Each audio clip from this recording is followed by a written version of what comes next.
Hi friends, welcome back to my channel. என்னோட சேனலை நீங்கள் ஃபஸ்ட் டைம் பார்க்குறீங்கன்னா அப்போ மறக்காமல் சப்ஸ்கிரைப் பண்ணிடுங்க.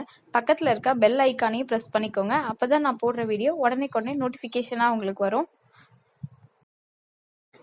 இன்றைக்கி வீடியோவில் குழந்தைங்களுக்கு சளி பிடிச்சிருச்சுன்னா என்னென்ன ஹோம் ரெமிடிஸ் கொடுக்கலாம் தான் பார்க்க போகிறோம். இது குழந்தைங்களுக்கு சளி பிடிக்கும் போது ஸ்டார்டிங் ஸ்டேஜ்லேயே இந்த ரெமிடிஸ் கொடுத்தா மேக்ஸிமம் 2 டேஸ்லேயே க்யூர் ஆயிரும். அப்படி ஆகலைன்னா கண்டிப்பாக நீங்கள் டாக்டர்கிட்ட செக் பண்ணிக்கணும். இந்த வீடியோவில் நான் என்னோட குழந்தைக்கு சளி பிடிச்சா என்னென்ன ஹோம் ரெமிடிஸ் நான் ஃபாலோ பண்ணுறேன்னா அதை தான் உங்கள் கூட ஷேர் பண்ணியிருக்கேன். நீங்களும் இந்த வீடியோவை ஃபுல்லாக பாருங்கள், கண்டிப்பாக யூஸ்ஃபுல்லாக இருக்கும். வாங்க வீடியோக்குள்ளே போகலாம். 2 ஸ்பூன் தேங்காய் எண்ணெய் எடுத்து வச்சுருக்கேன். சளி நல்லா தேங்காய் எண்ணெயில் தான் க்யூர் ஆகும். நீங்கள் தேங்காய் எண்ணெய் எடுத்துக்கோங்க. ஒரு சின்ன வெங்காயம், ஒரு பல்லு பூண்டு, ஒரே ஒரு குருமிளகு, கொஞ்சமாக பச்சை கற்பூரம் எடுத்திருக்கேன். இன்றைக்கி எப்படி இதை செய்யலான்னு வாங்க பார்க்கலாம். லோ ஃப்ளேமில் இப்படி ஒரு கரண்டி வச்சுக்கோங்க.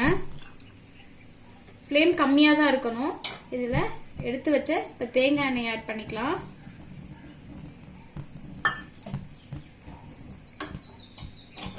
கொஞ்சம் தேங்காய் எண்ணெய் லைட்டாக சூடாகட்டும்.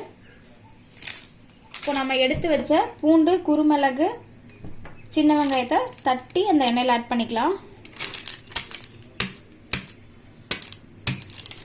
அப்போதான் அதோட சாறு நமக்கு உள்ளே போகும். தேங்காய் எண்ணெயில் ஆட் பண்ணிக்கிறேன். இதில் நாம் எடுத்து வச்ச பச்சை கற்பூரத்தை ஆட் பண்ணிக்கிறேன். சூடம் கரையிற அளவுக்கு மட்டும் இது கொதிக்கட்டும்.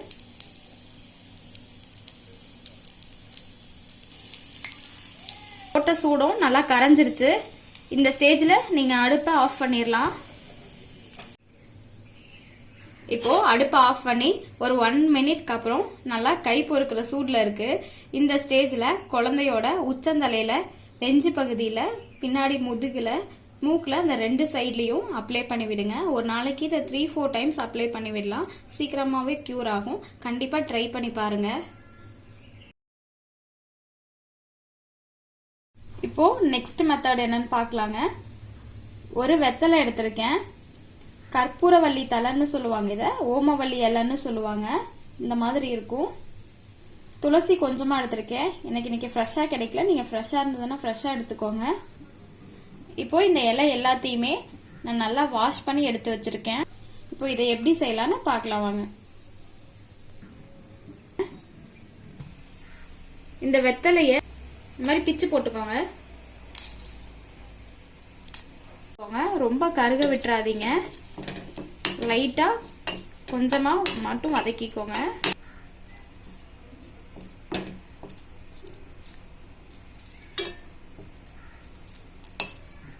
இந்த மாதிரி நமக்கு வதங்கினா போதும், கருக விட்டுறாதீங்க. இப்போ இதை ஒரு தட்டில் எடுத்துக்கிறேன். அடுத்து கற்பூரவள்ளி இலைய இந்த மாதிரி வதக்கிக்கலாம். குழந்தைக்குங்கிறதுனால நல்லா நீங்கள் ஃபஸ்ட்டே இலைய நல்லா க்ளீன் பண்ணிட்டு அதுக்கப்புறம் வதக்கிக்கோங்க.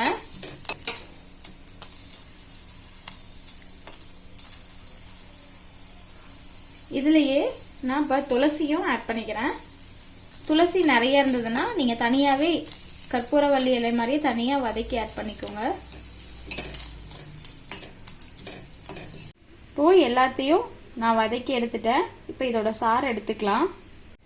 இப்போது நான் சங்கை நல்லா க்ளீன் பண்ணி எடுத்திருக்கேன். இப்போ வதக்கி வச்சதை எடுத்து நம்ம இதில் சாறை ஆட் பண்ணிக்கலாம். இந்த மாதிரி நம்ம வதக்குனதை கையை நல்லா க்ளீன் பண்ணிட்டு அதுக்கப்புறம் புழிஞ்சு விட்டுக்கோங்க, குழந்தைங்களுக்கு கொடுக்கறதுனால.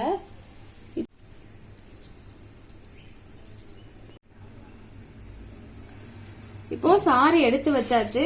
இது ரொம்ப காரமாக இருக்கும், அதனால குழந்தைங்களுக்கு கொடுக்கும்போது இதில் சுடுதண்ணி கொஞ்சம் ஆட் பண்ணி கொடுங்க. இது ஒரு நாளைக்கு ஒரு 2 டைம்ஸ் கொடுக்கலாம். காலையில் ஒரு 10 மணிக்கு, ஈவினிங் ஒரு 5 மணிக்கு, அந்த மாதிரி குடிக்க வைங்க. சீக்கிரமாகவே சளி க்யூர் ஆயிரும். ட்ரை பண்ணி பாருங்க. பச்சை கற்பூரம் எடுத்திருக்கேங்க. கொஞ்சமாக தேங்காய் எண்ணெய் எடுத்திருக்கேன். ரொம்ப எண்ணெயை சுட வச்சு அதுக்கப்புறம் போட்டுறாதீங்க. நெருப்பு அப்படியே கரண்டி மேலே வந்துடும். லைட்டான சூடில் இருக்கும்போது எடுத்து வச்ச இந்த பச்சை கற்பூரத்தை அதில் ஆட் பண்ணிக்கலாம். சூடம் கரையிற வரைக்கும் வெயிட் பண்ணலாம்.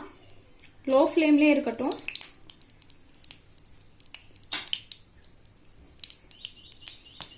இதை நீங்கள் ஒரு டப்பாவில் ஸ்டோர் பண்ணி வச்சுட்டு நம்ம விக்ஸ் எப்படி அப்ளை பண்ணுறோமோ அதே மாதிரி குழந்தைங்களுக்கு ஒரு நாளைக்கு ஒரு 4 டைம்ஸ் அப்ளை பண்ணிவிடலாம். இது நீங்கள் ஒரு பாட்டிலில் ஸ்டோர் பண்ணி வச்சுக்கோங்க. இந்த மெத்தடும் ட்ரை பண்ணி பாருங்கள், நல்லா க்யூர் ஆகும். விக்ஸுக்கு பதிலாக சின்ன குழந்தைங்களுக்கு இந்த மாதிரி அப்ளை பண்ணி விடலாம்.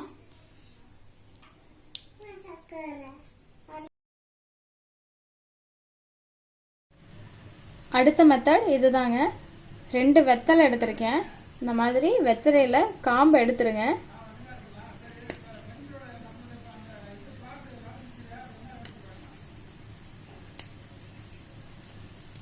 இப்போ இதுல நம்ம தேங்காய் எண்ணெயை அப்ளை பண்ணிக்கலாம்.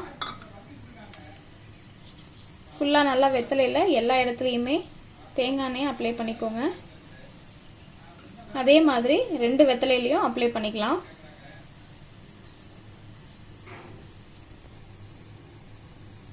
இப்போ நல்லா நல்லெண்ணெய் ஊற்றி இந்த மாதிரி ஒரு விளக்கு எடுத்து வச்சுருக்கேன். நீங்கள் எந்த விளக்கு வேணால் எடுத்துக்கலாம். இன்றைக்கி நான் இந்த மாதிரி மண் சட்டி விளக்கு எடுத்திருக்கேன். இதில் இப்போது நம்ம தேங்காய் எண்ணெய் ஆட் பண்ண வெத்தலையை நல்லா காமிச்சிக்கலாம். இந்த மாதிரி லைட்டாக அதில் அனல் படுற மாதிரி காமிச்சிக்கோங்க. ரொம்ப காமிச்சிடாதீங்க, ஒட்டி வச்சு கொஞ்சம் டிஸ்டன்ஸ்லேயே இந்த மாதிரி காமிங்க.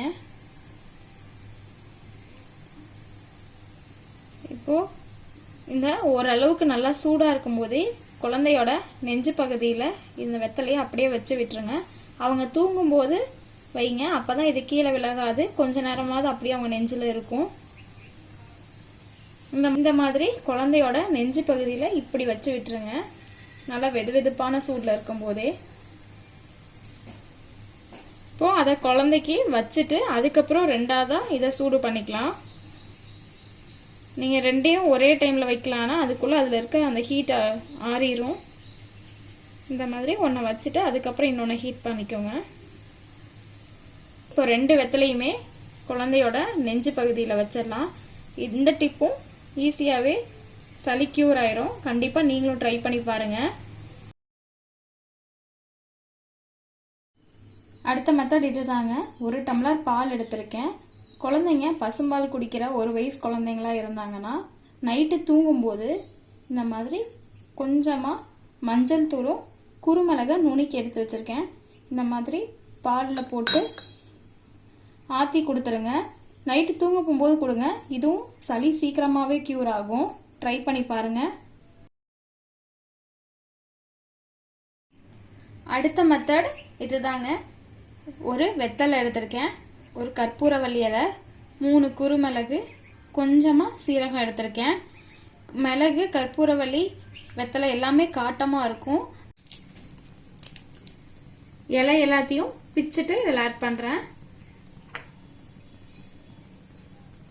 ஜீரகம், குருமிளகு.